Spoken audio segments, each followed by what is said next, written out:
La paracha qu'on lira Be'ezrat Hashem ce Shabbat, parashat Kitavo.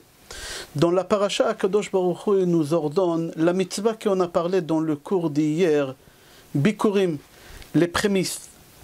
Le Rambam, le Maïmonide, dans Ilchot Bikurim, et aussi c'est rapporté dans Masechet Bikurim, et c'est rapporté dans beaucoup des livres, combien elle était importante cette mitzvah à l'époque des Beth Amikdash, et pas seulement comment elle était importante, comment on faisait cette mitzvah des Bikurim.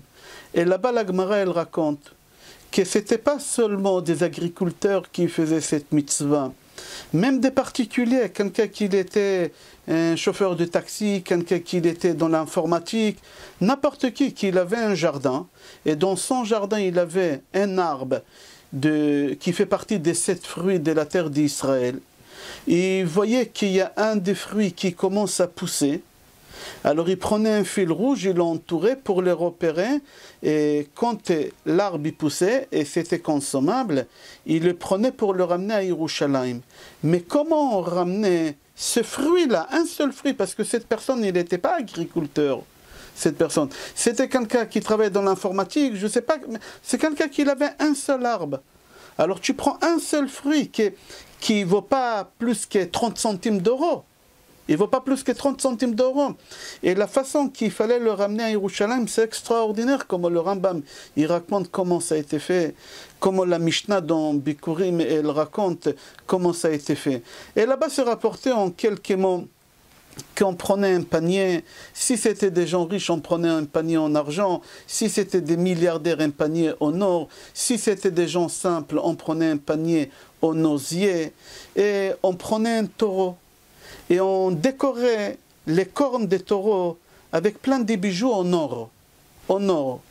Et sur les bijoux en or, sur les cornes des taureaux, on fabriquait une sorte de couronne en arbre d'olivier. Et on les mettait sur les 2 cornes de ce taureau-là. Et on marchait comme ça, doucement, doucement, jusqu'à Yerushalayim. Et pendant toute la route, il y a des gens qui jouaient avec des flûtes. Et chaque fois quand tu arrivais dans une ville, les gens les plus importants de la ville, il fallait qu'ils sortent à la rencontre de la personne qui ramenait les sacrifices. Et tu n'avais pas le droit de marcher trop vite non plus. Il ne fallait pas dépasser un certain kilomètre par jour pour montrer l'importance que tu prends la patience, que tu fais ça par amour. Et la personne qui ramenait ça, c'était obligé le propriétaire de champ. C'était pas quelqu'un d'autre, il n'avait pas le droit de prendre quelqu'un, lui dire tu vas à ma place à Yerushalayim et tu fais tout ça jusqu'à Yerushalayim. Non, le patron, le propriétaire de ce terrain-là, c'est lui qu'il fallait qu'il se déplace. C'est-à-dire pour quelque chose qui valait 20 centimes d'euros, 30 centimes d'euros. Ça lui prenait 2 semaines à 3 semaines pour arriver à Yerushalayim. Il fermait son magasin, il fermait l'affaire, il ne travaillait pas. C'était extraordinaire. Et quand il est arrivé à Yerushalayim, en d'autres Agleno Bisharach, Yerushalayim, il chantait. Et après, quand ils arrivaient au Beth Amikdash, ils chantaient encore des autres chansons là-bas. C'était quelque chose d'extraordinaire. Là, je racontais par cœur qu'est-ce que le Rambam raconte, qu'est-ce que le Masechet Bikurim raconte. Mais la question que j'aimerais comprendre, pourquoi un taureau? Pourquoi un taureau?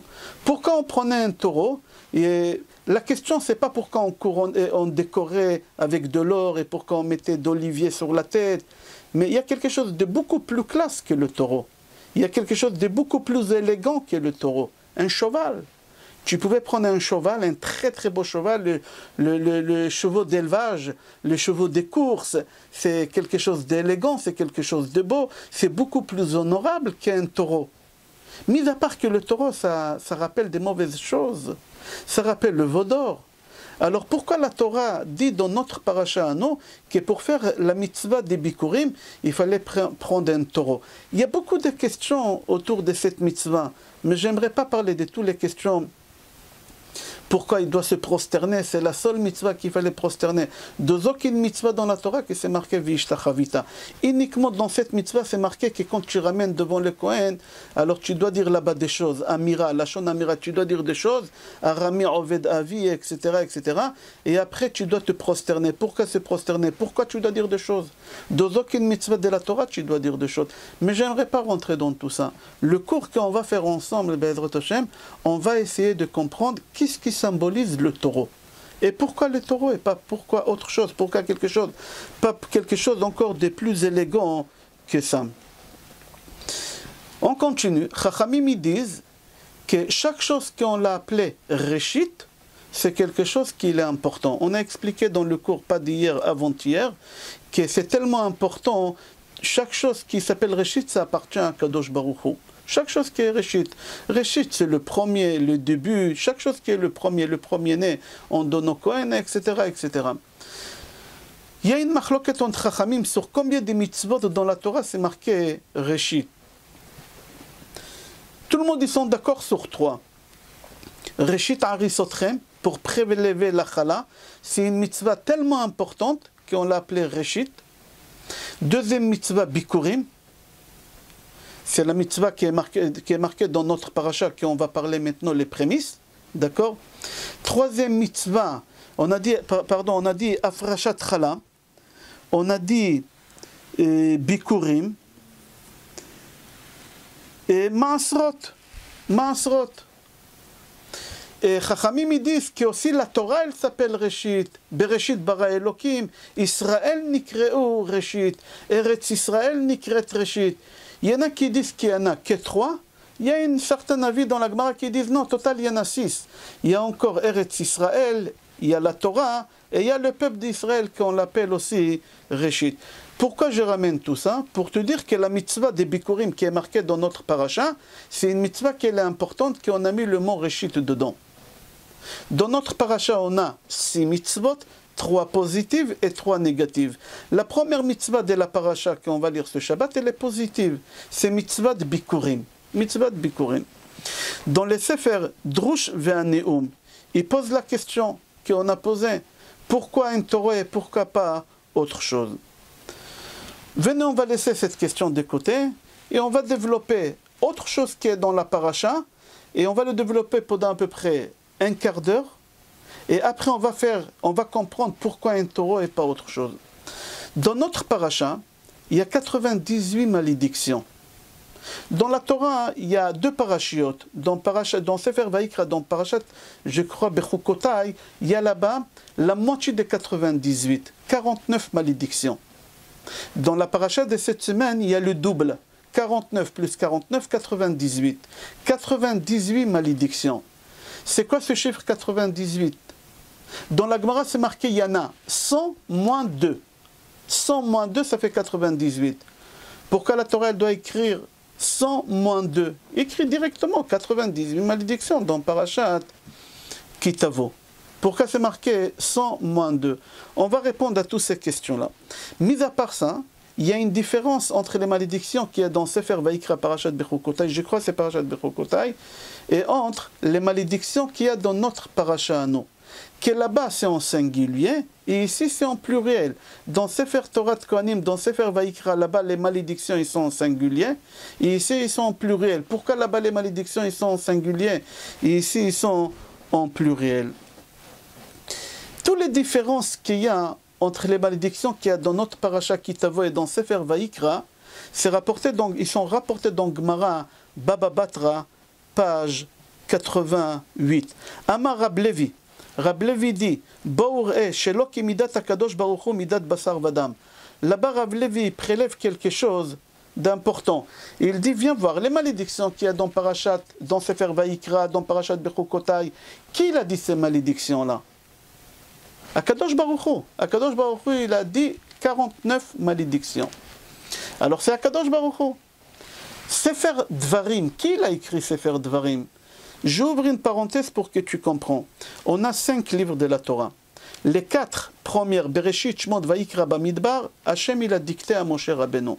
Sefer Dvarim, Hachem il n'a pas dicté à Moshe Rabbeinu. Sefer Dvarim, Moshe Rabbeinu il a écrit de lui-même. Il a écrit de lui-même. Quand tu lis Sefer Dvarim, tu vois que c'est Moshe Rabbeinu, c'est lui qui parle au Béné Israël. Alors les malédictions qu'il y a dans Sefer Vaikra, c'est Hachem qui l'a dicté, c'est Hachem qui l'a dit 49. Les malédictions qu'il y a dans notre paracha, c'est Moshe Rabbeinu qui l'a dit. Alors la Gemara dit à Rab Levi, viens voir, quand Akadosh Baruch Hu il maudit, c'est pas la même manière que quand un homme il maudit. Quand un homme il maudit, il est méchant. C'est méchant, très très méchant. Quand Akadosh Baruch Hu il maudit, Akadosh Baruch Hu il prend des gants. il relève quelque chose d'important. Il dit, viens voir, Akadosh Baruch Hu, avant de nous maudire dans Parashat Bechukotai, là-bas, Akadosh Baruch Hu, d'abord, il donne 22 bénédictions. C'est-à-dire 22 lettres qu'il y a là-bas des bénédictions. Et dans les malédictions, Akadosh Baruch Hu, qu'il a donné 49, il y en a 8 lettres. Je vais m'expliquer tout à l'heure. Et dans notre paracha, Moshe Rabbeinu, il fait à l'envers qu'Akadosh Baruch Hu. Dans les malédictions, il y a les 22 lettres. Et dans les bénédictions, il n'y en a que 8 lettres.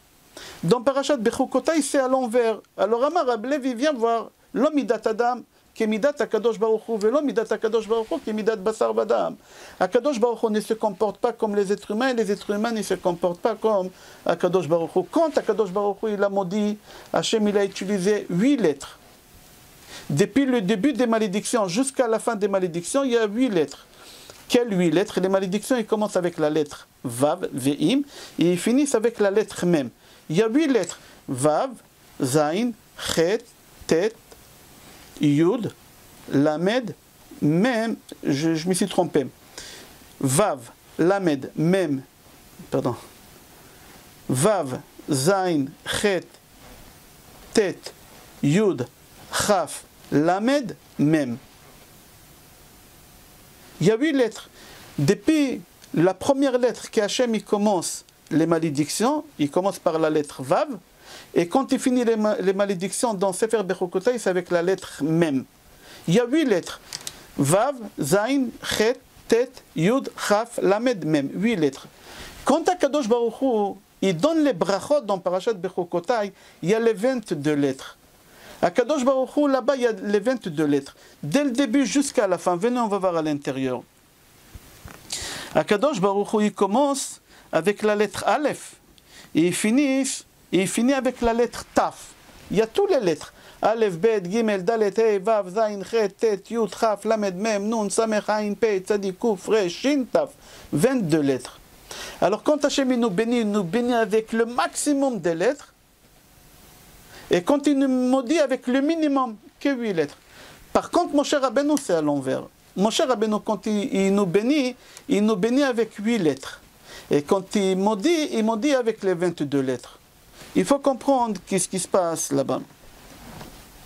Comme ça, la Gemara Baba Batra, elle dit, il faut comprendre pourquoi Moshe Rabbeinu, il a fait cette chose. Dans notre paracha, on a dit qu'il y a 98 malédictions. C'est le double qui est dans Parashat Bechukotai, qui est à 49 malédictions. Alors la question qui pose le Kli Yakar, il dit pourquoi dans notre paracha il y a le double. La question aussi qu'on a demandé, pourquoi c'est marqué 100 moins 2? Que 100 moins 2? Alors le Kli Yakar, il répond, il dit qu'en réalité dans la paracha, il y a 98 malédictions que tu les lis, ils sont là, ils sont dévoilés, ils ne sont pas cachés. Et il y a 2 malédictions qui sont cachées. Et total, ça fait 100. C'est pour ça que la Gemara dit, il y en a 100 moins 2. En réalité, il y en a 100. Et si tu ne vois pas le 2, alors tu trouveras 98. Et c'est quoi les 2 malédictions qu'on ne les voit pas? Alors il dit le Kli Yakar, Kol Choli, Vekol Maka. Ces 2 malédictions que tu ne les vois pas, ils sont cachés dans la paracha. Il dit le Kli Yakar que les malédictions qui sont dans Parashat Bechukotai, pourquoi ils sont marqués en pluriel, ici ils sont marqués en singulier. Dans Parashat Bechukotai, c'est marqué là-bas. Et c'est marqué là-bas en singulier, Ve'im lo tishma. Et ici, chez nous, c'est marqué Ve'im lo tishme'u. Alors il faut comprendre. Ça, c'est la question de Kli Yakar. Mais avant de donner la réponse sur cette question, j'aimerais ramener Gemara Megillah. Là-bas, la Gemara Megillah pose une question, il dit, pourquoi toujours avant les fêtes, pourquoi toujours avant la fin de l'année, on lit les malédictions? Pourquoi on lit les malédictions? Parce qu'on est à la fin de l'année en réalité. Même qu'on a les 2 parachiotes après Nitzavim Vayelech, mais c'est la dernière paracha de l'année. C'est la dernière paracha de l'année. Pourquoi? On va expliquer tout à l'heure. Alors là-bas, la Gemara Megillah pose la question, il dit, pourquoi on lit les malédictions à la fin de l'année? Pourquoi on le lit? Et là-bas, la Gemara, elle répond, parce que dans la prière de Rosh Hashanah, on dit, Tichle Shana, vekilelotea, que cette année, elle finit avec toutes les malédictions aussi qui finissent avec cette année. Tachel Shana ou Birkotea. La nouvelle année, elle commence qu'avec des bénédictions. Alors nous, qu'est-ce qu'on fait? Alors on réalise cette prière. Comment? On finit l'année avec les malédictions. On dit, ça y est, c'est la dernière Shabbat de l'année. Alors c'est fini, voilà, toutes les malédictions, on les a fait. Et là-bas, la Gemara dit qu'on conseille aux gens aussi de ne pas attendre Shabbat Kitavo pour écouter les malédictions dans la synagogue. Non. Chez toi à la maison pendant la semaine, essaye de comprendre les malédictions avec Rashi, avec des commentateurs. Pourquoi? Parce que quand tu lis, quand tu étudies une malédiction, c'est comme si cette malédiction, elle s'est réalisée et c'est fini. Tu n'auras plus jamais cette malédiction. C'est-à-dire que tu es en train, ça s'appelle un genre de tikkun, une réparation. Alors il y a 98 malédictions, n'attends pas Shabbat la Gemara dit pour écouter les malédictions. Déjà pendant la semaine, avant la dernière Shabbat de l'année, étudiez les malédictions avec les commentateurs pour dire Tich le shana vekilelotea. Voilà, j'ai appris les malédictions et si Chas v'Shalom ça devait arriver, voilà, j'ai étudié, c'est comme si je les ai réalisées et c'est fini. L'année elle s'arrête et toutes les malédictions s'arrêtent. Il faut savoir quand on était dans Har Gerizim et Har Eval, on a pris un engagement. Tout le peuple juif, il a pris un engagement. Qu'on devient une seule personne. On est responsable un de l'autre. Quand un juif il fait du mal, moi je vais payer pour ça. C'est comme si tu prends la main droite et tu frappes la main gauche. Ça te fait mal. C'est pas possible parce que c'est le même corps. Bnei Israël, c'est un seul corps. Comme ça, nous, on s'est engagé devant Akadosh Baruch Hu quand on était dans Har Gerizim et Har Eval. Pour comprendre ce qu'on a un seul corps, c'est comme on a pris un bateau. La Gemara dit comme ça, c'est comme si tu as pris un bateau, et chacun il a son compartiment dans le bateau, chacun il a sa pièce où il dort. Et quelqu'un il a décidé de prendre une perceuse et percer sa cabine. Et les gens ils lui disent, mais tu es malade, qu'est-ce que tu es en train de faire? Il leur dit, mais c'est pas votre problème, c'est ma cabine. Je fais ce que je veux, j'ai loué la cabine, j'ai le droit de faire des trous où je veux. Ils lui disent, mais tu comprends pas, si tu fais un trou chez toi dans ta cabine, tout le bateau il va couler, on va tous mourir. C'est exactement la même chose le peuple juif, la Gemara dit. Quand un juif il fait un péché, il ne faut pas le laisser faire le péché, il faut lui expliquer. Et s'il va te dire, je fais ce que je veux, tu dis non, tu ne fais pas ce que tu veux. On est une seule personne, je serai puni comme toi tu vas être puni. On est une seule personne, on est responsable un de l'autre. Alors maintenant, on va comprendre pourquoi la paracha elle est écrite en singulier dans Bechukotai, les malédictions, et ici c'est en pluriel. Parce que dans Parashat Bechukotai, on n'a pas pris encore l'engagement qu'on est une seule personne. Alors c'est en singulier. En singulier. Mais après ça, dans Har Gerizim et Har Eval, on a pris sur nous cet engagement qu'on est une seule personne. Alors c'est pour ça c'est marqué en pluriel. C'est pour ça c'est marqué en pluriel. Comme ça il dit le Kli Yakar aussi. Dans le livre le Pardes Yosef, sur la paracha il dit pourquoi 98 malédictions? J'aimerais comprendre pourquoi le chiffre 98. Alors il dit parce qu'en général quand on doit fouetter quelqu'un à l'époque de Beth Amikdash, quand on avait le Beddin et quelqu'un il a fait un péché, il fallait le fouetter. Alors on devait le fouetter maximum 3 fois son âge. Et à partir de quel âge on fouettait? À partir de 13 ans. Alors si tu fais 13 multiplié par 3, ça fait 39. Il ne faut pas dépasser les 39, ça dépend c'est quoi le péché. Des fois c'était moins que 39, c'était 30, 20, 18, 7, 2, une seule fois. C'était symbolique, mais on n'avait pas le droit de dépasser les 39. D'où on sait qu'il ne faut pas dépasser les 39? Parce qu'on dit qu'on multiplie l'âge de la personne. On multiplie l'âge de la personne, ça te fait 39. Maximum 39. Je répète la question qu'il pose le Pardes Yosef et il donne une très belle réponse. Alors on a dit que le maximum qu'on fouette un être humain c'est 39, parce que 13 ans multiplié par 3 c'est 39. Alors comment j'arrive à 98 malédictions? Il faut savoir que les malachim aussi reçoivent des coups de fouet. Ça s'appelle Pulsa de Noura. C'est quoi Pulsa de Noura? Quand un ange il fait une erreur. Quand un ange il fait quelque chose qu'il n'avait pas le droit de faire, on va expliquer c'est quoi. Lui aussi il recevait Pulsa de Noura. Combien? Shishim Pachot Achat, 60 moins 1, c'est-à-dire 59. Alors si tu fais 39 plus 59, ça te fait 98. C'est-à-dire les 98 malédictions qu'il y a dans la paracha et dit le Pardes Yosef, ça vient pour les 98 coups de fouet entre l'ange et l'être humain. Je donne un exemple vite fait, on ne va pas rester longtemps. Un ange qui a reçu des coups de fouet. C'est qui cet ange-là? Eliyahu Hanavi. Eliyahu Hanavi, pour habiter dans le ciel, Hachem, il a transformé en ange. Il y a des autres anges qu'ils ont reçus. Il y a Matatron, je dirais une seule façon, non, parce qu'il ne s'est pas levé devant Rabbi Akiva, devant Elisha ben Avouya, etc. Hachem, il lui a donné des coups de fouet là-bas. Ça s'appelle Pulsa de Noura. Mais j'aimerais parler d'Eliyahu Hanavi. Eliyahu Hanavi, il a rencontré Rabbeinu Akadosh quelque part, il a rencontré. Et Rabbeinu Akadosh, Rabbi Yehuda Hanassi, on l'appelle Rabbeinu Akadosh, il pose la question à Eliyahu Hanavi. Pourquoi tu n'es pas venu au cours que j'ai donné hier à la yeshiva? Tu as l'habitude de venir souvent. Pourquoi hier tu as raté le cours? Et Eliyahu Hanavi, il a dit parce que hier c'était Rosh Chodesh. Alors Rabbi Yehuda Hanassi, il dit alors si c'est Rosh Chodesh, parce que c'est Rosh Chodesh, on ne va pas étudier la Torah. Et alors qu'est-ce qu'il y a? Et il dit non, chaque Rosh Chodesh, j'ai une mission à faire. Écoute bien, tu sauras qu'est-ce qu'il fait Eliyahu Hanavi chaque Rosh Chodesh. Et Eliyahu Hanavi, qu'est-ce qu'il fait chaque Rosh Chodesh? Il dit à Rabbi Yehuda Hanassi, je vais sur les caveaux des patriarches. Je réveille Avraham Avinu, je lui fais Netilat Yadayim, je lui mets les tefilin, j'attends qu'il finisse toute la tefila, je lui enlève les tefilin, je le couche, j'attends qu'il dort, ça a pris 2 heures tout ça. Dès qu'il dort, je réveille Yitzhak, la même chose, encore 2 heures, après Yaakov, encore 2 heures, total ça fait 6 heures, va voir des fois plus, et c'est pour ça que j'ai raté ton cours. Alors il lui pose la question, il lui dit, pourquoi tu ne réveilles pas les 3 en même temps? Tu leur mets les tefilin, les 3 en même temps, et tu attends une seule fois 2 heures.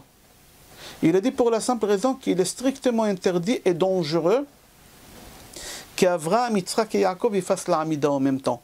Parce que si les 3 ils fassent l'Amida en même temps, ils disent Baruch ata Hashem echaya ametim, les morts ils vont ressusciter. Velo igi azman geulatchem. Et c'est pas arrivé encore le moment de la délivrance. Il a dit ah bon, c'est pour ça? Il lui dit oui. Alors Rabbi Yehuda Hanassi dit je t'en prie, est-ce qu'aujourd'hui on a de nos jours 3 personnes, s'ils disent Mechaya Ametim, ils peuvent faire la résurrection des morts? Il lui dit oui, ton voisin, Rabbi Chia ou Banav, si tu prends Rabbi Chia et ses 2 enfants, si les 3 ils font Chazanim, j'ai raccourci l'histoire, Rabbi Yehuda Hanassi il ramène les 3, Rabbi Chia et ses 2 enfants, et il commence à dire Mechaya Ametim. Avant Mechaya Ametim, il y a Mashiv Haruach ou Morid Hageshem. Dès qu'ils ont dit Mashiv Haruach, il y a un vent qui est venu, qui a balayé toute la ville de Nahardea. Au Morid d'Ageshem, toute la ville, elle s'est noyée. C'est-à-dire, quand les 3, ils ont fait la prière, ça se réalisait sur le champ. Quand ils ont commencé à faire la bracha de Baruch Ata Hashem Echaya Ametim, Baruch, la terre, elle a tremblé. Ata, les marbres, ils ont commencé à se casser. Hashem, le sable, il a commencé à sortir. Et Lokenu ont commencé à voir les morts, que les ossements ils commençaient à se réunir pour former le corps. Et là, Kadosh Baruch Hu, il s'est fâché. Et il a dit dans le ciel, Migila Razel le Banaï, qui a dévoilé le secret à mes enfants? Et là-bas, la Gemara, elle raconte que les Malachim, ils ont dit que c'était Eliyahu Hanavi. Et Kadosh Baruch Hu, il a convoqué Eliyahu Hanavi, il lui a donné Shishim Pulsa de Noura, parce qu'il a fait une erreur, il n'a pas le droit. Il lui a donné 59 coups de fouet de feu, Pulsa de Noura. L'histoire là-bas, elle est longue. J'aimerais m'arrêter ici. Parce que je voulais seulement donner un exemple. Quand un ange il fait une erreur, il reçoit des coups de fouet. Alors, il dit le Pardes Yosef, entre les 39 coups de fouet qu'il reçoit un homme, maximum 39, et les 59 qu'il reçoit un ange, total 39 plus 59, ça fait 98. Les 98 malédictions qu'on a dans notre paracha. Achida Kadosh, Rabbi Chaim Yosef David Azoulay, dans son livre Nachal Kedumim, il dit qu'il y a 98 malédictions dans la paracha. Et on est protégé grâce à qui? Grâce à Yitzhak Avinu. Pourquoi grâce à Yitzhak Avinu? Parce que dans la Torah, combien de fois le mot Yitzhak il est mentionné? 98 fois. Achida Kadosh, il a compté combien de fois il y a le nom, le prénom Yitzhak, notre père Yitzhak Avinu. 98 fois il y a Yitzhak. Et pourquoi? Parce que Yitzhak il nous protège. Et souvent on a vu qu'Yitzhak il nous a protégés. Il y a une histoire dans Gemara Shabbat, je crois pas Tzadik Tet, je crois, ou Peitet, je ne me souviens pas, je crois Tzadik Chet. Là-bas, la Gemara, elle raconte qu'Akadosh Baruch Hu s'est fâché contre les bénis Israël, et Hachem, il a voulu les exterminer. Hachem, il est parti voir Avraham Avinu. Il a dit Avraham Avinu, Banecha Chat'u, tes enfants, ils ont fauté, je vais les tuer. Avraham Avinu, il dit, Mechem al kevot kedushat shemecha, ben tue-les. Tu imagines Avraham Avinu, Isha Chesed. Il dit rien du tout, il dit tue-les. Hachem il va voir. Yaakov, il dit, Banecha chatou. Yaakov, il dit, Hargem leman kedushat shemecha. Akadosh Baruch Hu, il dit, la bedara et la bedarda, qui est ni le grand-père ni le petit-fils. Il est parti voir Yitzhak en dernier. Pourquoi Yitzhak en dernier? Là-bas, la Gemara, il explique, c'est pas le moment. Et là, Yitzhak, il nous défend. Là, Yitzhak, il nous défend jusqu'à qu'Akadosh Baruch Hu, il a dit, tu as raison. C'est-à-dire qu'Yitzhak, il est là tout le temps à nous défendre. Tout le temps à nous défendre, Yitzhak. Et même dans notre paracha, il est là à nous défendre. 98 malédictions, 98 fois le mot d'Yitzhak, il est dans la Torah. On a vu aussi Yitzhak qui nous a fait sortir plutôt de l'esclavage d'Égypte. On devait rester en Égypte. Akadosh Baruch Hu, il a dit à Avraham Avinu, Va'avadon ve'enu tam arba' me'ot shana. Après, on est sorti après 210 ans. Pourquoi après 210 ans?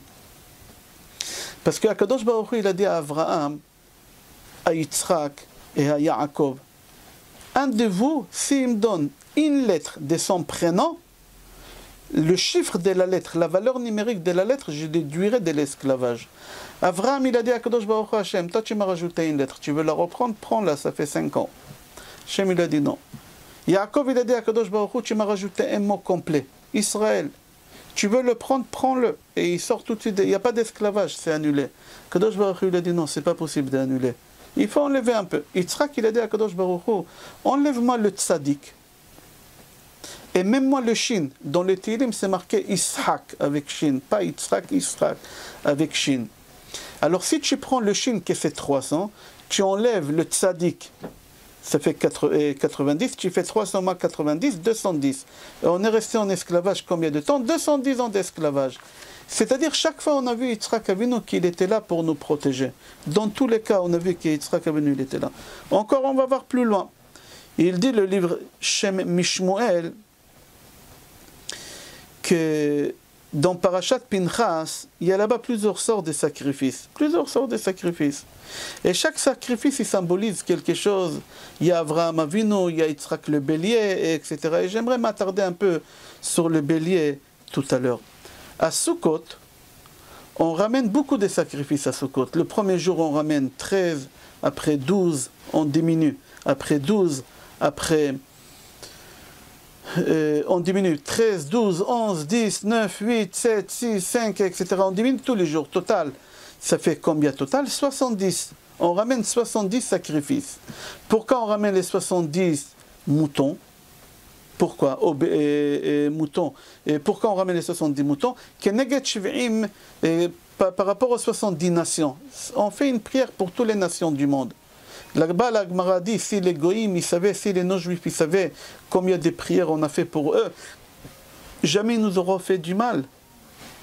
Jamais ils auraient détruit les Beth Amikdash. Ok, mais par contre, pour nous les juifs, nous on fait à l'envers. Le premier jour, on fait, qu'est-ce qu'on fait avec eux, mais à l'envers, on monte. On fait qu'est monter. Eux, on fait descendre et nous, on fait qu'est monter. Ok, total à la fin, combien de sacrifices on ramène au Béné Israël? 98. À Sukkot, on ramène 98 sacrifices pour Béné Israël. Pourquoi? C'est lié aux 98 malédictions qu'il y a dans la paracha, qu'on lira ce Shabbat Kitavo. Alors, Chachamim, le Shem Ishmuel, il dit, je ne comprends pas quel rapport il y a à Sukkot et les 98 malédictions qu'il y a dans notre paracha. Quel rapport il y a les 98 sacrifices qu'on ramène pour Béné Israël à Sukkot et la paracha? Quel rapport? Il donne une très belle réponse. Il donne une très belle réponse. Il donne une très belle réponse. Et le Avnei Nezer, il pose une question sur ça. Il dit, quelle force ils ont le mouton, ces sacrifices pour protéger les Béné Israël par rapport aux 98 malédictions. Pourquoi 98 moutons face à 98 malédictions? Quelle force ils ont le mouton? Pourquoi deux moutons? Ok. Si tu vas dans notre paracha, à la fin des 98 malédictions, Hachem il dit, est-ce que tu sais pourquoi je te donne ces 98 malédictions? C'est marqué dans la Torah. La réponse, elle doit te faire trembler. Elle doit te faire trembler la réponse. Pour la simple raison que tu n'es pas joyeux. Que tu n'as pas un bon cœur. La simcha, être joyeux, voir des gens, aider les gens. Quand tu fais n'importe quelle mitzvah avec la simcha, avec la sourire, le plus grand péché qu'il y a dans la Torah, c'est d'être triste. Vivre avec une anxiété, c'est le plus gros péché. C'est pire, j'ai dit ça déjà plusieurs fois dans le cours, c'est pire que prendre une baguette à Pessah et mettre de cochon dedans et manger. à Pessah du pain, c'est Isur Midoraita, cochon, encore Isur Midoraita, et tu manges, c'est pire. C'est pire, c'est quoi pire que ça? C'est être avec une anxiété, avec une peur, c'est Isur. La plus grande mitzvah, c'est pas la plus grande, une des plus grandes mitzvahs, c'est être joyeux. Akadosh Baruch Hu, il te dit, suite à ça, que tu n'es pas joyeux, je te ramène les 98 malédictions. Alors maintenant, on va comprendre quel rapport avec Sukkot. Quel rapport avec Sukkot? Parce que la seule fête où c'est marqué 3 fois, trois fois le mot joie est écrite dans la fête dans les fêtes, c'est dans la fête des Sukkot. C'est-à-dire la joie, elle est liée, si tu ne le fais pas, il y a les 98 malédictions. C'est-à-dire que Sukkot, que là-bas on t'apprend la halakha d'être joyeux. Et si tu n'es pas joyeux, qu'est-ce qui va se passer? Il y a les 98 malédictions dans Parashat Kitavo qui vont venir. C'est-à-dire que c'est lié. Sukkot, c'est lié. Et à Sukkot, il y a 98 sacrifices qui ont fait. Ici, à 98, il y a des points communs. Comme ça, il dit, le Avnei Nezer et le Shem Mishmuel. Et je reprends le Shem Mishmuel. Il dit de très très belles choses. Il dit comme ça. Khatan et Kala, quand ils se marient, quand ils sont sous la choupa, Kadosh Baruch Hu leur pardonne sur tous les péchés qu'ils ont fait. C'est comme un jour de Kippour. C'est pour ça qu'on voit Khatan et Kala, ils bénissent les gens. Ok, moi je rigole quand je vois Khatan et Kala bénissent les gens, quand la Kala elle est 3 quarts décolletée, on va dire, pas habillée, je veux dire 3 quarts habillée. C'est du n'importe quoi. Pour pouvoir faire des brachot et se faire pardonner, il faut être que ça se fasse tout comme d'après la halakha, comme il faut. Et après tout le monde il vient sous la choupa embrasser la kala, les hommes ils embrassent la kala, les femmes ils embrassent. Ok, je referme la parenthèse, on ne va pas rentrer dans ça. Mais Akadosh Baruch Hu il pardonne le khatan et kala à condition que tout se passe comme il faut d'après la halakha, sous la choupa. Pourquoi Hachem il leur pardonne le péché? Leur péché, pourquoi? Il dit le Shem Mishmuel pour la simple raison que le khatan il a une obligation de rendre joyeuse sa femme pendant la première année, pendant toute la vie. Mais Vesemachet Beto, il doit rendre joyeuse sa femme pendant l'année, beaucoup, tout le temps, en permanence, il doit la rendre joyeuse. Et quelqu'un, pour rendre joyeux quelqu'un d'autre, ou pour que lui-même il soit joyeux, il faut qu'il n'ait pas de péché. Il faut qu'il n'ait pas de péché. S'il a des péchés, il ne peut pas être joyeux. Alors si lui, il n'est pas joyeux, alors il ne peut pas rendre joyeux l'autre personne. Et c'est pour ça on dit la veille des Kippour, on dit à Kadosh Baruch Hu, Or zaroa ala tzadik ou lishrelev, Or zaroa ala tzadik, tzadik ou lishrelev simcha. À qui il y a la joie? À un tzadik, quelqu'un qui a fait tchouva, Kadosh Baruch Hu lui donne la simcha. Khatan et Kala, Kadosh Baruch Hu il leur pardonne sur le péché pour la simple raison que le mari, il faut qu'il soit joyeux pour qu'il puisse rendre joyeuse sa femme. Alors à Sukkot, nous on est joyeux. Pourquoi? Parce qu'on vient de finir Kippour. Sukkot, c'est après 3 jours de Kippour. Hachem, il nous a pardonné sur tous les péchés. On est comme les Khatan et Kala. Alors la Torah, elle nous ordonne d'être joyeux 3 fois dans la fête des Sukkot. Encore quelque chose, le Chidushé Harim, quelque chose que j'aimais énormément. Le Chidushé Harim, il dit sur ça, quel rapport il y a entre le mariage et les 98 malédictions qu'on a dans la paracha. Quelque chose de magnifique. Si tu es invité à un mariage cette semaine ou la semaine prochaine, tu pourras... Moi, je ne l'aurais pas fait, parce qu'on parle des malédictions, les gens ils sont superstitieux, alors je ne l'aurais pas fait. Mais j'ai eu cette idée, comme ça il dit le Chidushé Harim. Le Chidushé Harim, il dit que normalement, d'après la halakha, on fait Sheva Brachot au Khatan et Kala pendant 7 jours. On leur fait le repas de midi et le repas de soir. Alors 7 fois multiplié par 2, 2 fois on leur fait dans la journée, ça te fait 14. Pendant 7 jours, tu fais 14 multiplié par 4, mais 14 multiplié par 7 jours, ça te fait 98. C'est-à-dire le Khatan et Kala, tu leur donnes 98 bénédictions, qui est néged face aux 98 malédictions. Mais aujourd'hui, nous on a l'habitude de faire que le soir Sheva Brachot. 7 fois 7, 49. Aujourd'hui, on bénit le Khatan et Kala avec 49 bénédictions par rapport aux 49 malédictions qu'on a dans Sefer Dvarim, dans Parashat Bechukotai. Dans Parashat Bechukotai. Ok, j'aimais beaucoup ces Chidushé Harim. Il dit le Rokeach, dans notre Parasha, il dit, c'est marqué dans le pasuk des malédictions, on a dit Kol Choli. Kol Choli. Il dit le mot Kol Choli, c'est 98. La valeur numérique de Kol Choli, c'est 98. Il dit 98 malédictions, c'est toutes les maladies Hachem Etzilenu qui sont à l'intérieur. Et c'est pour ça qu'on ramène le sacrifice. On ramène le sacrifice à Sukkot. Pourquoi Sukkot on ramène ces sacrifices? Là, on a dit qu'on ramène des moutons. Pourquoi des moutons?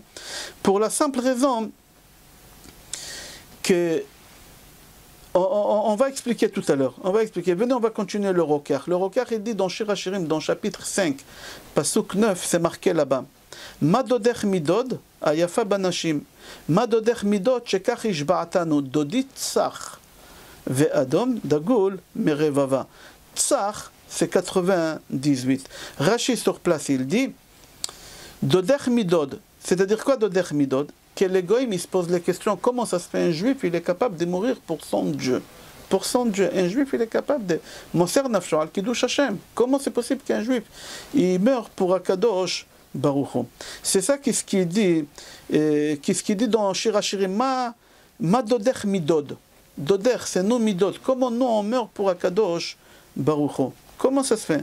La réponse, elle est Dodi tzach ve'adom. Parce que Dodi, Akadosh Baruch Hu, mon père, Akadosh Baruch Hu, mon Dieu tzach. Il me protège de quoi? Il me protège des 98 malédictions qui sont dans la Torah. C'est en deux mots, il dit le Roker, quand un juif il fait un péché, il fait tchouva, Hashem il lui pardonne. Est-ce que la tchouva, elle existe chez les goïms? Chachamim, ils disent que non. La tchouva, elle n'existe pas chez les goïms. On ne va pas rentrer maintenant dans ces polémiques. Mais la Gemara, elle conclut là-bas à la fin que la tchouva n'existe pas chez les goïms. Ils n'ont pas cette notion de tchouva. Ils n'ont pas cette notion de tchouva. Il dit le Roker, comme on a dit au début du cours, que c'est marqué qu'il y a 100 malédictions moins 2. Total 98. Mais total, il y en a 100. Et face à ces 100 malédictions, David Amelech, il a instauré qu'il faut faire 100 brachot par jour. C'est une halakha. On doit faire 100 brachot par jour. C'est facile de les faire. Dans la Hamida, on a déjà, tu les multiplies par 3, dans Birkat Amazon une seule fois, dans Birkot HaShachar, tu peux arriver à 130, 120 à peu près, facilement, si on peut dire facilement. Et Shabbat, c'est un problème. C'est pour ça, Shabbat, il faut rajouter des brachot sur Bessamim, on fait des apéritifs. Les gens, ils n'ont pas compris pourquoi on fait des apéritifs. C'est pour faire des brachot, Ok. Alors, David Amelech, il a instauré de faire 100 brachot par jour. Pourquoi? Pour la simple raison, la Gemara dit là-bas qu'il y a 100 enfants qui mouraient à Yerushalayim tous les jours. Une épidémie. Tous les jours à Yerushalayim, il mouraient 100 petits-enfants.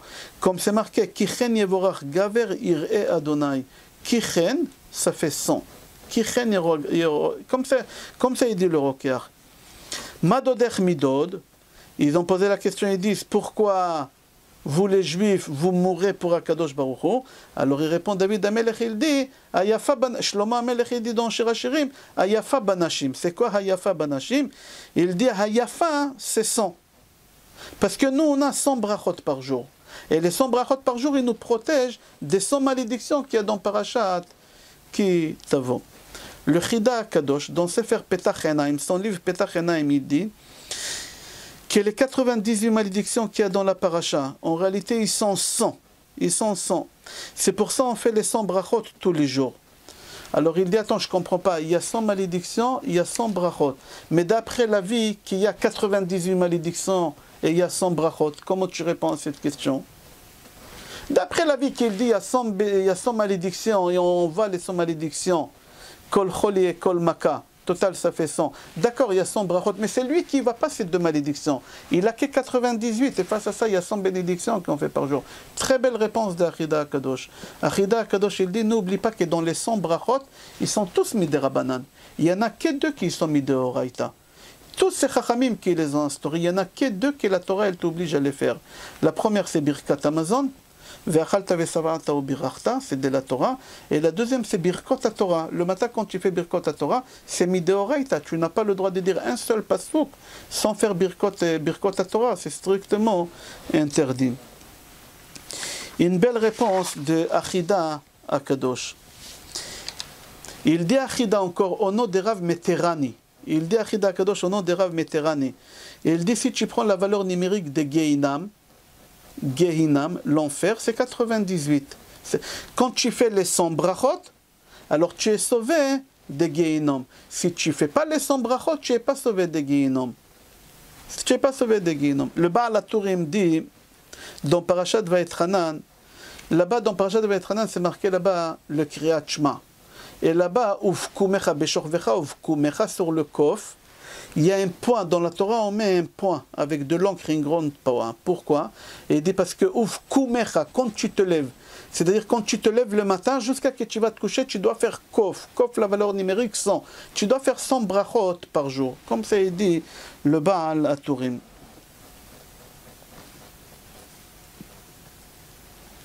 C'est-à-dire d'après le Baal Aturim que c'est important de faire les 100 brachot, et celui qui ne fait pas les 100 brachot, il dit le Baal Aturim, il peut arriver à faire chas v'shalom, l'idolâtrie. Il faut comprendre quel rapport maintenant il y a l'idolâtrie avec les 100 brachot. Maintenant on rentre dans un autre domaine maintenant, idolâtrie. Et on va développer, ne t'inquiète pas, suis le cours Be'ezrat Hashem, et on va donner réponse à toutes les questions que je n'ai pas données jusqu'à maintenant, Be'ezrat Hashem.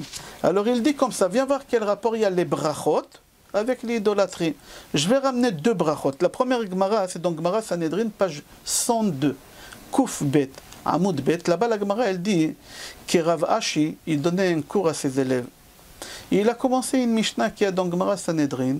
Et là-bas, la Mishnah dit Kol Israël Ishlaim Chelek Leolam Haba. Tous les Juifs, ils ont un part dans le monde futur. À part Chutz Mishlosha Melachim ve Arba'a Idiotot. Chutz me Arba'a Idiotot ve Shlosha Melachim. À part 4 personnes et encore les 3 rois. Et là, il commence à citer les 3 rois dans le cours. Il dit le premier c'est Yerovam, le deuxième c'est Achav et le troisième c'est Ménaché. Dès qu'il a dit c'est Ménaché, la récréation elle a sonné. Il faut arrêter le cours, il faut sortir. Alors Rav Ashi, qu'est-ce qu'il dit? Il dit puisque le cours il s'arrête et on doit faire la récréation, qu'est-ce qu'il faut faire? On va continuer à parler demain de nos amis. Comme ça il leur a dit Machar nedaber bechaverenu. Demain on va parler de nos amis. Et chacun il est rentré chez lui. Rav Ashi va dormir. Et dans les rêves, il y a Ménaché. Ménaché, c'était un roi. Il vient dans les rêves, il dit, dis-moi, depuis quand tu m'appelles mon copain? Depuis quand on a élevé des cochons ensemble en français, on dit. C'est ça qu'est-ce qu'il voulait dire. Quel rapport, toi et moi? De quoi tu dis, demain on va parler de nos amis? Je suis ton ami, moi. Depuis quand je suis ton ami? Depuis quand je suis ton ami? C'est ça la question qu'il lui demande, comme ça c'est rapporté dans Gemara. Alors, il était un peu étonné dans le rêve, Rav Ashi. Et là, Ménaché dit, je te pose une question à l'Achik. On va voir si tu sais répondre, tu es mon ami. Si tu ne sais pas répondre, tu n'es pas mon ami.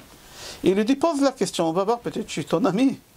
Alors, il lui dit, voilà la question. Quand on prend le pain pour faire Amotzi Lechem Min Haaretz, dans quel coin du pain tu dois couper? Où tu dois couper Amotzi Lechem Min Haaretz quand tu fais la bracha?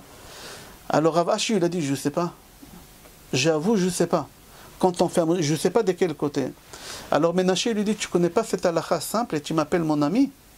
Moi, mes amis connaissent la réponse de cette halakha. Alors arrête de m'appeler ton ami. Et là, Rav Ashi lui dit, écoute-moi, donne-moi la réponse, apprends-moi, demain je vais la mettre en classe, dans le cours, je vais l'enseigner, en même temps je dirai ton nom, et c'est important de dire le nom de quelqu'un qui est mort, ça te fera du bien. Alors il lui dit, où on coupe le pain de Hamotzi? Dans l'endroit où le pain il a commencé à cuire. Quand tu mets le pain dans le four, l'endroit où ça... Comment tu sais? C'est l'endroit le plus brûlé en général. Pas le plus brûlé, le plus cuit on dit. Le plus cuit c'est là-bas où il faut couper. Alors il a dit, écoute, merci, tu m'as appris un halakha. Ok. Là-bas, l'histoire, elle continue, mais Rav Ashi dit à Ménaché, je ne comprends pas Ménaché, toi, tu es une des personnes qui a fait le plus d'idolâtrie au monde. Comme ça, c'est rapporté. Comment c'est possible que tu connais des halakhot importantes comme ça, que moi, je ne connais pas, et tu as pu faire une idolâtrie comme ça? Il a dit, Ménaché, à Rav Ashi, si tu aurais vécu à mon époque, toi, tu aurais fait beaucoup plus d'idolâtrie que moi. Tu aurais levé ta robe, parce qu'à l'époque, ils marchaient tous avec du djellaba, ça s'appelle en arabe. C'est le gondoura, je ne sais pas comment on appelle ça en français, c'est ces trucs-là qu'on met. Tu aurais levé ta robe et tu aurais couru vite pour faire l'idolâtrie, beaucoup plus vite que moi. Moi, je n'ai pas levé ma robe pour courir. Je n'ai pas levé mon tunique, on va appeler ça, pour courir faire l'idolâtrie. Ok, là-bas, la Rabotai. On continue la Gemara, pardon. Ok, jusqu'ici l'histoire, la Gemara elle continue. Mais j'aimerais ramener une question qui pose Rav Steinman Zatzal dans son livre. Rav Steinman Zatzal dans son livre qu'il a écrit qui s'appelle Upi Yagid Tihilatecha. Rav Steinman il pose la question, il dit je ne comprends pas. Il pose plusieurs questions. Il dit je ne comprends pas. Pourquoi Ménaché il est parti étudier la halakha quand on fait la bracha de Hamotzi où on coupe le pain? Pourquoi? À l'époque des Ménaché, on ne faisait pas des brachot encore. À partir de quel moment Chachamim ils ont instauré de faire les brachas sur les aliments qu'on mange? À partir de la destruction du premier Beth Amikdash. Et Ménaché, il était bien avant le premier Beth Amikdash. Alors je ne comprends pas pourquoi ça lui concernait même pas. À son époque, on ne faisait pas de bénédictions. On ne faisait pas du tout de brachot. Une très très belle question de Rav Steinman Zatzal. Encore, il pose la question, il dit, c'est quoi la question que Rav Ashi demande à Ménaché? Je ne comprends pas, vous faites l'idolâtrie et vous êtes des géants dans la Torah. Il dit Rav Steinman, je ne comprends pas pourquoi, si on ne fait pas l'idolâtrie, on n'est pas géant, on est obligé de faire l'idolâtrie. C'est ça qu'est-ce qu'on déduit des paroles de Rav Ashi, qui dit comment c'est possible que tu es un géant dans la Torah et tu fais l'idolâtrie? Alors c'est-à-dire quoi? Si je ne suis pas géant dans la Torah, je ne fais pas l'idolâtrie, il faut comprendre. Troisième question qui demande Rav Steinman Zatzal, d'où Ménaché il savait que c'est exactement la halacha que Rav Ashi ne connaît pas, parce qu'il voulait lui faire une piège. Comment il savait que cette halacha, il ne sait pas? Il lui a posé, est-ce que lui, il a joué au loto, il est tombé sur les chiffres? Non. Ménaché, il savait que lui, il ne connaît pas ces halachot-là. Achida Kadosh, Rabbi Chaim Yosef David Azoulay, il répond sur ces questions-là. C'est Rav Steinman Zatzal, qui est décédé il n'y a pas longtemps, mais Achida, il était là il y a à peu près 400 et quelques années. Il répond déjà sur ces questions-là et Rav Steinman, il les ramène dans son livre. Et il dit que dans la Gemara, c'est marqué, c'est lui qui est chassid, tout le temps, il étudie la halachot des brachot. Alors Ménaché, il a dit, si toi Rav Ashi, tu t'appelles chassid, alors tu dois connaître tous les halachot des brachot. Alors si tu connais tous les halachot des brachot, viens, je te pose des questions sur la halacha. Viens, je te pose sur des questions. Il y a une Gemara encore dans Brachot, page Lamed Hey Amud Bet. Amar Rav Chanina bar Papa, Kol hane'ena min ha'olam hazeh belo bracha, kilu gozel ha'kadosh baruch hu. Tout celui qui mange, qui profite de ce monde-là sans faire la bracha d'abord, c'est un voleur. C'est un voleur. Il devient ami avec Yerovam. Yerovam ben Nevat, il a fait beaucoup de mal. Yerovam ben Nevat, il a mis d'idolâtrie. Midan ve'ad Bethel. Il a pris des taureaux. Il d'idolâtrie des taureaux, comme le genre de veau d'or. Il a mis un aimant pour qu'il tient en hauteur. C'est un truc magnétique. Et il a mis tassa shel zav, il a mis des sorcelleries dans la bouche en or des taureaux. Et le taureau, il disait, Elle Elohecha Israël. Et c'est-à-dire, il a fait beaucoup de mal. La Gemara, elle raconte là-bas qu'il a fait beaucoup de mal. Alors, et il leur disait de ne pas aller faire de travail. Alors la question, elle se pose, pourquoi Ménaché, pourquoi la Gemara dit, tout celui qui mange sans faire la bracha, c'est comme s'il fait l'idolâtrie comme Yerovam. D'accord, Yerovam, il a fait l'idolâtrie, mais pourquoi pas Ménaché? Pourquoi Yerovam? C'est ça la question de la Gemara. Venez, on va voir qu'est-ce qu'il dit Rabbeinu Bechaye dans Sefer Kadakemach. Et il dit, quand un homme il prend un aliment dans la main, et il fait la bracha, ça veut dire merci à Kadosh Baruch Hu, je te remercie à Kadosh Baruch Hu. Je te remercie à Kadosh Baruch Hu, tu fais la bracha. C'est-à-dire que tu remercies à Kadosh Baruch Hu qui t'a donné la pluie, qui a donné le vent, qui a donné la force à l'agriculteur qui s'appelle David de faire pousser ces fruits-là. C'est beaucoup de merci quand tu fais la bracha. Tu dis merci beaucoup à Kadosh Baruch Hu sur beaucoup de choses. Mais si tu manges sans faire la bracha, c'est-à-dire, tu dis pas merci à Kadosh Baruch Hu. Tu dis merci à qui? Au vent et aux pluies et à David l'agriculteur. Tu dis pas merci à Hachem pour tout ce qu'il t'a envoyé. Tu dis directement merci à vous que vous m'avez donné à manger. Il n'y a pas une idolâtrie beaucoup plus grande que ça. Il n'y a pas une idolâtrie beaucoup plus grande que ça. Et c'est ça qu'est-ce qu'il a fait Yerovam ben Nevat. Et c'est pour ça la Gemara elle a choisi de dire c'est lui qui mange sans bracha comme Yerovam ben Nevat. Certes, Ménaché il a fait l'idolâtrie. Yerovam ben Nevat il a fait. Mais pourquoi on a choisi Yerovam ben Nevat? Parce que Yerovam ben Nevat, qu'est-ce qu'il a fait? Qu'est-ce qu'on a expliqué tout à l'heure? Il leur a dit, c'est pas la peine de dire merci à Kadosh Baruch Hu pour le bien qu'il vous a donné. C'est pas la peine de lui dire merci. Pourquoi? Parce que c'est pas Hachem qui te donne la parnassa. Qui te donne la parnassa, c'est le taureau. C'est le taureau. C'est exactement ce qui s'est passé pendant le veau d'or. Pourquoi le Erev Rav, ils ont fait le taureau? Parce que le Béné Israël, quand ils ont vu que Moshe Rabbeinu, il ne va plus venir, et c'est Moshe Rabbeinu qui leur donnait la manne, eux ils pensaient que c'est Moshe qui leur donne la manne tous les jours. Maintenant Moshe il est mort, alors il faut prendre quelque chose d'autre qui donne la nourriture. Qui c'est qui donne la parnassa? Le taureau. Et c'est pour ça qu'on dit sur Yosef, un Mashbir. Mashbir, c'est lui qui nourrit, qui a nourri tous les Égyptiens. Le drapeau de Yosef, c'est un taureau aussi. Alors, dans l'idée qu'ils avaient, Béné Israël, que le taureau, ça ramène la parnassa. Ok, Hachem, il donne à travers Moshe. Maintenant, Moshe, il n'est pas là. Alors, Hachem, il donne plus. Alors, si Hachem, il donne plus à travers Moshe, alors il faudra qu'on fasse un Dieu, que lui, il va nous nourrir. Qui c'est le meilleur Dieu qui peut nous nourrir? Le taureau. Parce qu'à l'époque, il a bourré la terre avec le taureau. Pour eux, dans la tête, c'était... Alors, quand tu manges sans faire la bracha, qu'est-ce que tu es en train de dire ici? Que c'est lui qui me donne la nourriture, c'est David, l'agriculteur. C'est le vent, c'est la pluie. Il n'y a pas une idolâtrie beaucoup plus que ça. Mis à part ça, que dans le signe astrologie, le premier signe astrologique qui est bélier en français, en hébreu, ça s'appelle Talé, que c'était le dieu des Égyptiens, qu'Akadosh Baruch Hu, il a éliminé. Alors, le premier signe astrologie, il est éliminé. Parce qu'on l'a éliminé en sortant d'Égypte. Alors qui il vient en premier? Le taureau. Alors ils ont dit, puisque dans les signes astrologie, le premier qui vient c'est le taureau, alors le taureau c'est lui qui va nous ramener, il va nous ramener la parnassa, et c'est pas Akadosh Baruch Hu qui donne la parnassa, c'est mon magasin qui ramène la parnassa, parce que mon magasin il est bien placé, c'est moi-même parce que je sais bien réfléchir et acheter des bonnes choses pour bien les vendre, c'est moi, c'est mon magasin, c'est mon diplôme.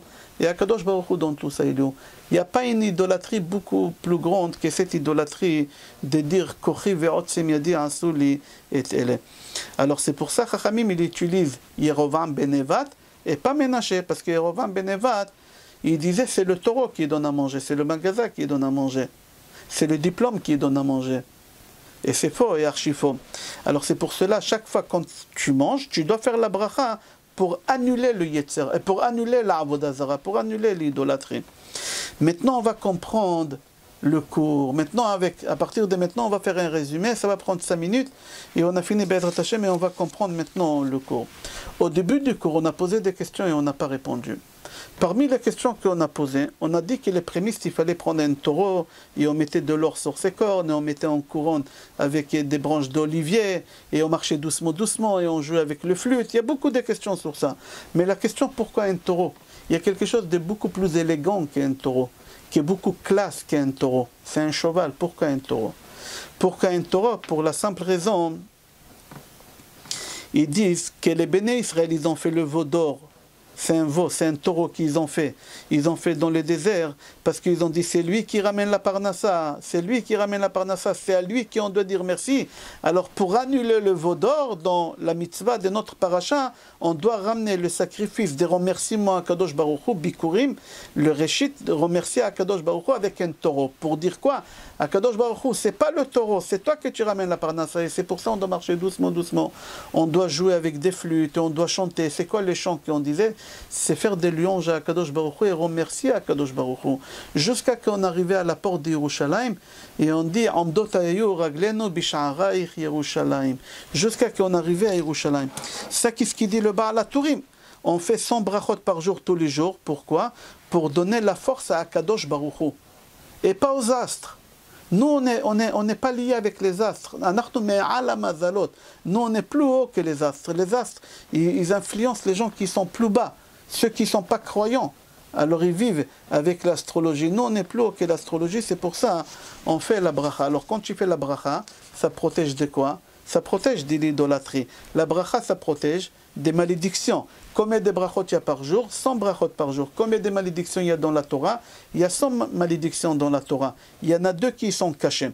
Ah, alors tu vois 98, il a posé la question à Chida Kadosh, il dit, bon, dans les brachot aussi, il y en a 98 midérabanan et 2 midéoraita, comme on a expliqué. C'est rapporté dans Midrash Tehillim, Ta'amur ou kitov Adonai, אמר הקדוש ברוך הוא, הווה מקיים כל מצוות שנתתי לך בתורה. הקדוש ברוך הוא dit, fais tous les mitzvot que je t'ai écrit dans la Torah. Hachem il dit, quand tu manges, que ce soit des fruits ou que ce soit quoi que ce soit, et même si tu bois, tu dois faire la bracha d'abord. Et si tu manges sans faire la bracha, sache que tu es un voleur. Tu es un voleur, tu m'as volé. Tu m'as volé. Pourquoi? Parce que c'est moi que j'ai fait pousser, c'est moi que j'ai fait tout, c'est moi que je te donne la parnassa, c'est moi que je te nourris. C'est-à-dire quand tu fais la bracha, tu es en train de couronner à Kadosh Baruch Hu. Tu es en train de dire merci à Kadosh Baruch Hu. Et combien de fois par jour tu dois faire ça? Au moins 100 fois par jour. La plus grande idolâtrie au monde, c'est de faire passer la pommade, ou je crois en français on dit lèche-bot à son patron. Pourquoi? Parce que tu dis c'est lui qui me donne la parnassa, ou à un client, ou à un fournisseur. Il n'y a pas une plus grande idolâtrie que cette idolâtrie de croire que c'est un être humain, que c'est un magasin, que c'est ta voiture, ou que c'est ton savoir qui te ramène la parnassa. C'est la plus grande idolâtrie que ça. Alors, tout le temps, tu dois dire c'est Akadosh Baruch Hu, c'est Akadosh Baruch Hu, c'est lui qui donne la parnassa, c'est lui qui donne la force, c'est lui qui donne la parnassa, c'est tout, lui, lui, lui. Éliminer le taureau. Le taureau, c'est un symbole. On disait que c'est lui qui donne la parnassa, c'est la plus grande idolâtrie, c'est le plus grand veau d'or qu'on peut faire de nos jours.